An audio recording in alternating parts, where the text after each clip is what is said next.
Arrancamos con este análisis visual. Hoy vamos a trazar un plan maestro, un mapa de ruta diseñado para dar un salto gigante en el rendimiento académico en la universidad. A ver, todos hemos sentido alguna vez que nos pasamos horas y horas frente a los libros y al final no retenemos casi nada, ¿verdad? Pues vamos a dejar atrás esos hábitos que solo chupan energía y no dan resultados. Hoy adoptamos el enfoque de los estudiantes de alto rendimiento. Vamos de lleno a descubrir cómo transformar nuestra manera de aprender. Y lo mejor, desde hoy mismo. Este es el plan de estudios académico de hoy. Primero, la metodología para el éxito. Segundo, cómo estructurar el tiempo. Tercero, tomar apuntes de forma estratégica. Cuarto, dominar conceptos complejos. Quinto, retener a largo plazo. Y sexto, un plan de estudio diario para integrarlo todo. Vamos a ello. Punto 1. Metodología para el éxito. Toca redefinir qué es realmente la inteligencia académica. Fijaos en esto porque es un cambio de mentalidad brutal. Si miramos a los alumnos que más destacan en universidades súper exigentes como la Sorbona o Columbia, nos damos cuenta de algo clave: sacar notazas no va de ser un genio innato, va de dominar la metodología.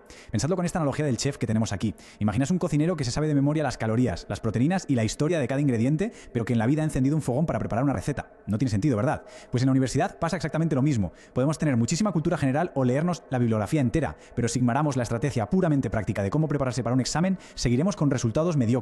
El conocimiento sin metodología se queda en nada. La clave está en saber separar el grano de la paja, entender qué funciona y qué es una pérdida de tiempo. Por un lado tenemos esas técnicas obsoletas que, la verdad, la ciencia ya ha demostrado que no sirven para casi nada. Hablo de leer pasivamente, subrayar el texto con 5 rotuladores diferentes o hacer resúmenes eternos. Todo eso nos da una falsa sensación de que somos superproductivos, pero es un espejismo. Frente a esto tenemos las metodologías innovadoras, el Active Recall, la técnica de Feynman y el Time Blocking. Herramientas diseñadas como un bisturí, no para que echemos más horas, sino para que nuestro trabajo sea muchísimo más inteligente y preciso. Pasamos al punto 2, estructuración productiva del tiempo. Esta es, literalmente, la base de todo. Bueno, una vez que tenemos la mentalidad clara, el primer pilar para petarlo en los estudios es cómo gestionamos el tiempo. Y aquí entra el time blocking, o el bloqueo de tiempo. Esta es nuestra estrategia global, los cimientos del edificio. Básicamente consiste en dividir nuestro día en intervalos súper cerrados. Por ejemplo, bloques de 2 horas, y durante ese bloque la atención tiene que ser exclusiva para una tarea muy concreta. Si toca estudiar cálculo diferencial, esas 2 horas son única y exclusivamente para eso. Ni multitarea, ni redes sociales de fondo, ni mirar el correo. Es un compromiso al 100% para crear una burbuja a prueba de distracciones. Vale, y dentro de esa burbuja de 2 horas, ¿cómo operamos? Pues usamos la famosa técnica Pomodoro. Trabajamos a tope durante 25 minutos. Pero ojo a este paso, porque es el que suele fallar. Si en el minuto 15 os acordáis de que tenéis que pagar el alquiler o contestar un mensaje importante, ni se os ocurra tocar el móvil. Cogéis un bolígrafo, anotáis esa interrupción en una hoja que pondrá distracciones y seguís a lo vuestro. Lo aparcáis ahí para gestionarlo al final del día. Así el cerebro se queda tranquilo. Después de los 25 minutos, descansamos 5 para oxigenar y repetimos esto 4 veces antes de tomarnos un descanso más largo. Literalmente, el escudo definitivo contra la procrastinación. Punto 3. Toma de apuntes estratégica. Cómo capturar la información en clase sin volvernos locos.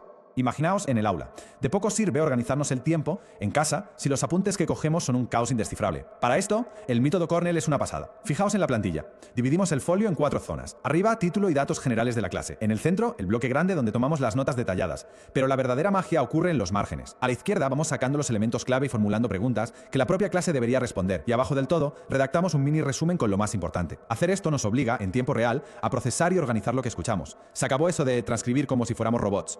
Y ojo, porque esto encaja brutalmente con el Outline Method, o el método de esquematización. A ver, seamos realistas, las clases en la universidad casi nunca tienen una estructura perfecta. A veces el profe salta de un tema a otro y es un lío. Este método nos fuerza a reorganizar todo ese caos en títulos, subtítulos y argumentos clave. Pero, y esto es súper importante, usando nuestras propias palabras, no un dictado literal. Al tener que reformular los conceptos, estamos haciendo que el cerebro trabaje desde el minuto 1. El aprendizaje de verdad empieza ahí mismo, en la silla de clase. Sección 4. Dominar conceptos complejos. Toca procesar esos datos que hemos capturado. Ya tenemos la información. Genial. Ahora hay que digerirla. Y aquí es donde brilla la técnica de Feynman. El nombre viene del Premio Nobel de Física. Y el concepto es súper simple, pero menuda lotela llevarlo a la práctica. Consiste en intentar explicar algo complejísimo de forma tan clara que lo entendería un niño de 5 años. Así de claro. Si podemos quitar toda esa jerga universitaria súper densa y transmitir la esencia, por ejemplo, no decir que la gravedad es una atracción de masas teórica, sino compararla con un trampolín invisible que se hunde, eso significa que lo hemos pillado de verdad. Si nos atascamos o tenemos que recurrir a palabras raros, alerta roja. Hay lagunas y toca repasar. Esto nos lleva de cabeza al Active Recall o recuperación activa. En vez de leer los apuntes 50 veces en plan zombie, lo que hacemos es forzar al cerebro a soltar la información sin mirar el papel. ¿Cómo lo hacemos en la práctica? Pues debatiendo con compañeros, intentando hacer un mapa mental en un folio en blanco o contándole el temario a quien pillemos por casa. Y sí, aviso, esto es incómodo, gasta muchísima energía mental y da pereza. Pero esa fricción, ese esfuerzo por recordar, es exactamente lo que hace que el concepto se quede grabado a fuego a largo plazo. Pasamos al punto 5. Retención a largo plazo. Hay que asegurar todo ese conocimiento que tanto nos ha costado entender. Aquí nos topamos con un enemigo común, la famosa curva del olvido. Es pura biología. Si aprendemos algo súper difícil hoy y no volvemos a mirarlo, en unos días se ha evaporado casi todo. Para hackear esto usamos la Spaced Repetition o repetición espaciada. En lugar de pegarnos un atracón el día antes del examen, programamos sesiones de repaso muy cortas a lo largo de los días. La clave es forzar al cerebro a recordar el dato justo cuando está a puntito de olvidarlo. Cada vez que hacemos esto, como vemos en el gráfico, la curva del olvido se va aplanando hasta que la información se queda ahí, estable y permanente. Requiere disciplina, sí, pero la ciencia nos dice que es infalible. Y si queremos darle un empujón a esos repasos y tener una memoria de elefante, tiramos de reglas mnemotécnicas. Son pequeños trucos para comprimir un montón de datos en activadores mentales. Podemos inventar acrónimos, asociar objetos de la habitación con fechas o montarnos historias absurdamente ridículas. Cuanto más surrealista sea la imagen mental, mejor. Imaginad a Napoleón bailando claqué encima de vuestro escritorio para recordar la fecha de Waterloo. Es una locura, pero en medio del estrés del examen, esa imagen tan rara saltará enseguida a la mente. Es como crear un atajo en tu propio cerebro. Punto 6. Plan de estudio diario. Vamos a encajar todas las piezas del puzzle. Vale, ¿cómo es el día a día de un estudiante aplicando todo esto? Vamos a verlo paso a paso. Por la mañana, pongamos a las 9, estamos en clase capturando información con el método Cornell y estructurando con el Outline Method. Nada de modo avión mental.